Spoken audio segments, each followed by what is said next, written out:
Hello Internet, and welcome to my live reaction for Fairy Tale 100 Years Quest, Chapter 13.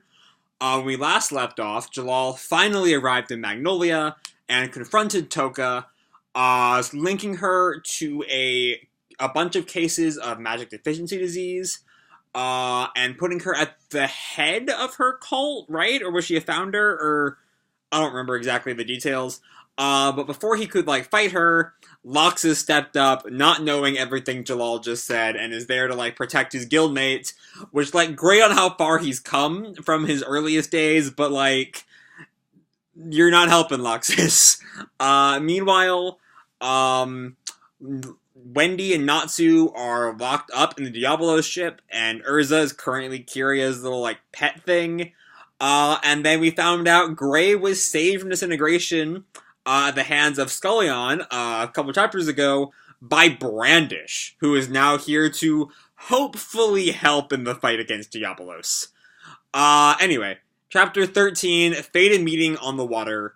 Our cover picture is Urza as a NASCAR driver, and Wendy is her chief pit person, I guess. So yeah, we open right where we left off with Brandish and Lucy encountering each other in their boats. Why are you here? What's that? A maid outfit? Right? I've missed Brandish, I'm not gonna lie. I'm just here on a quest. Well, technically I also have a goal as well. And as for you, seems as usual, involved in something annoying. Actually, what is Brandish doing now?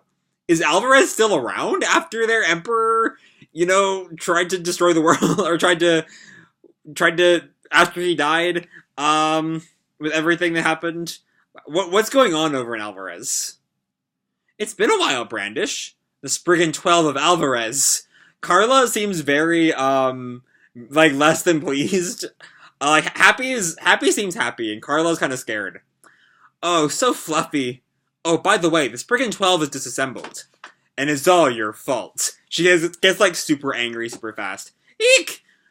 Well, it doesn't matter anyway. It's not easy to unite the people of Alvarez after it lost its emperor. It would have been a pain, so I left on a quest. She just fucking gave up. Alright. Currently, Agil has risen as the new emperor, and is rebuilding the kingdom? Isn't August didn't die? Oh, August did die, you're right. August absolutely died. But okay.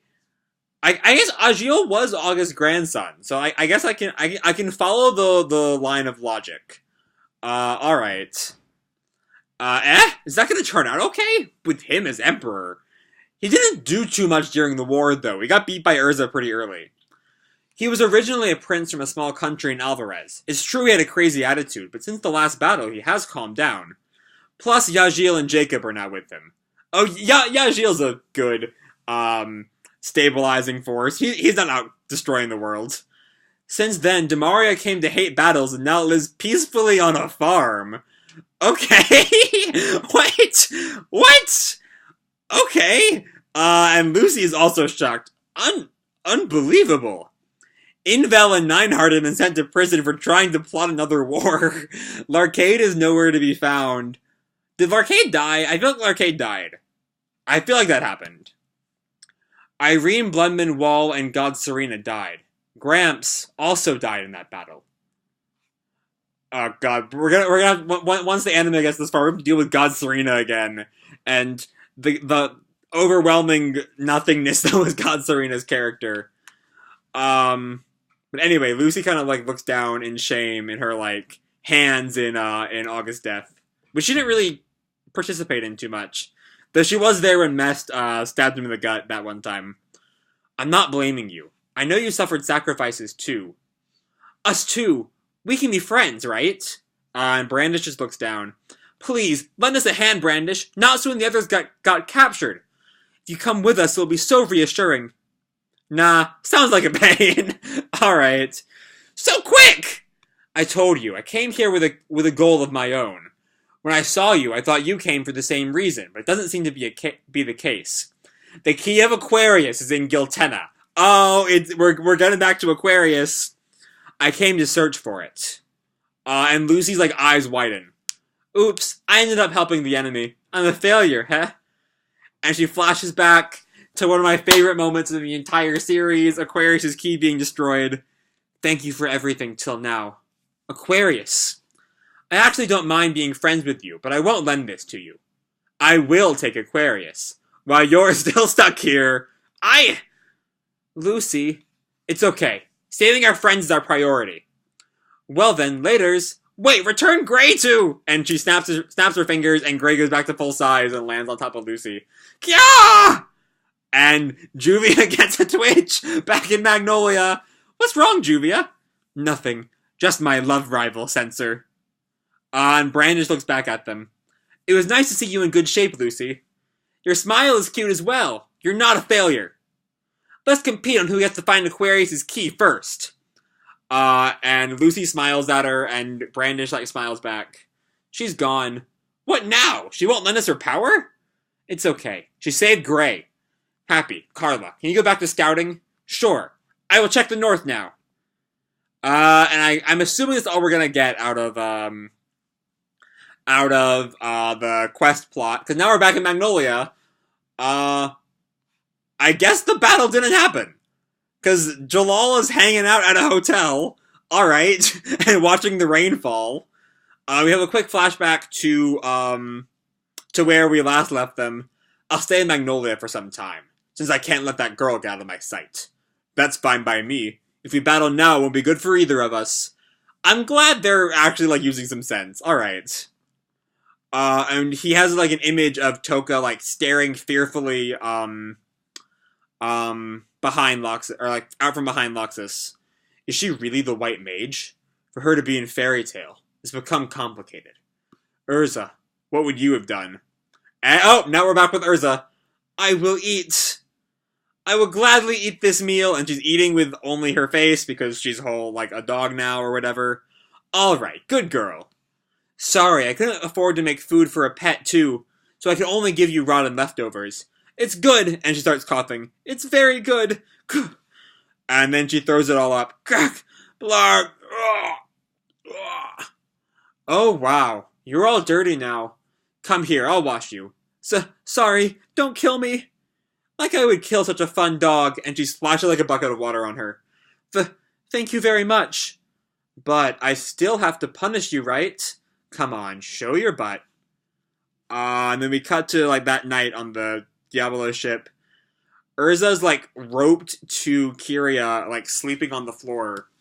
And she wakes up, and she notices, Kyria asleep.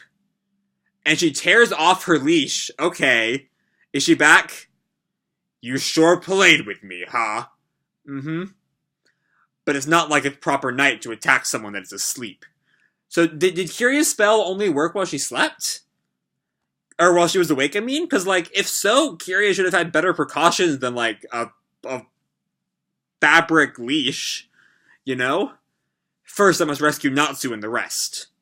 And she heads down to the brig, I guess, where Natsu and Wendy are being held. Natsu, Wendy.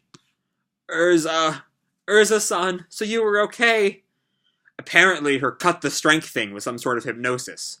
A spell cast to the eyes has its effects halved on me, so I was able to return to myself.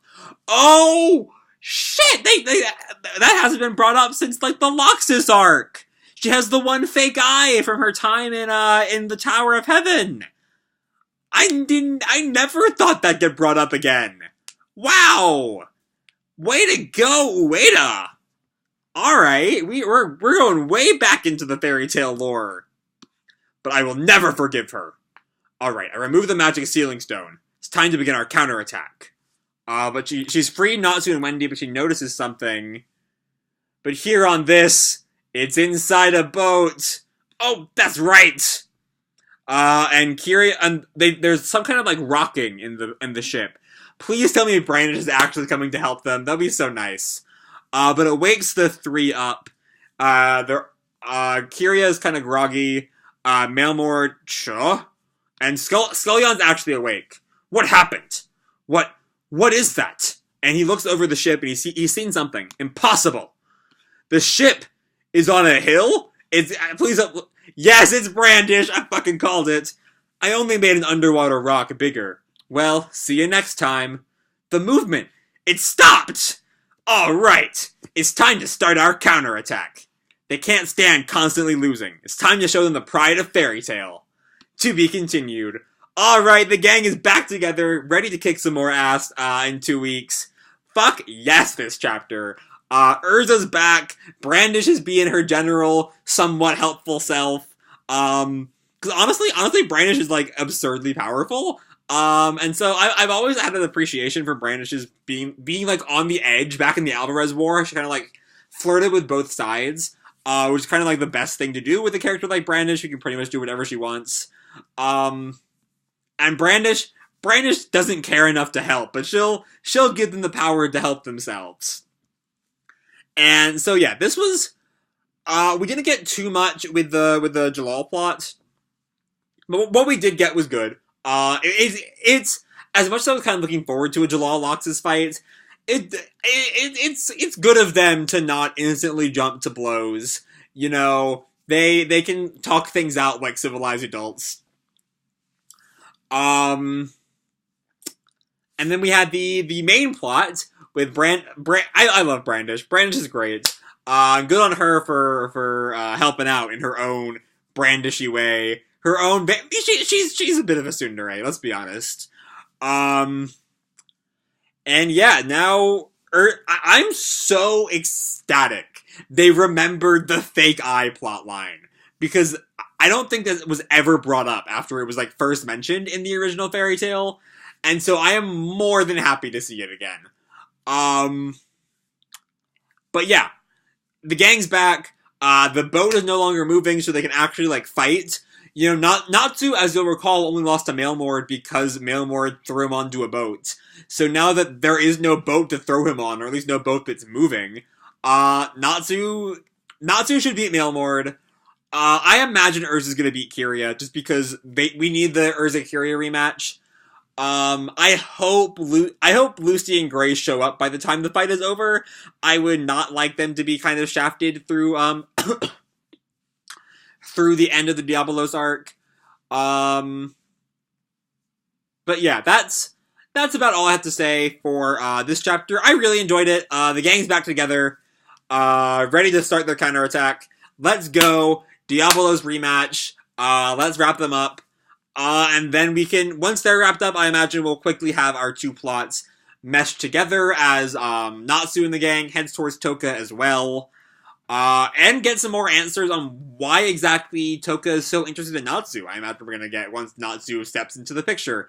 So yeah, I'm gonna leave this video off here. Hope you all enjoyed the chapter and the video. If you did, feel free to drop me a like, or subscribe, or do whatever the fuck you want. I don't really care. And as always, people, keep kicking ass, and I'll see you in the future. Bye!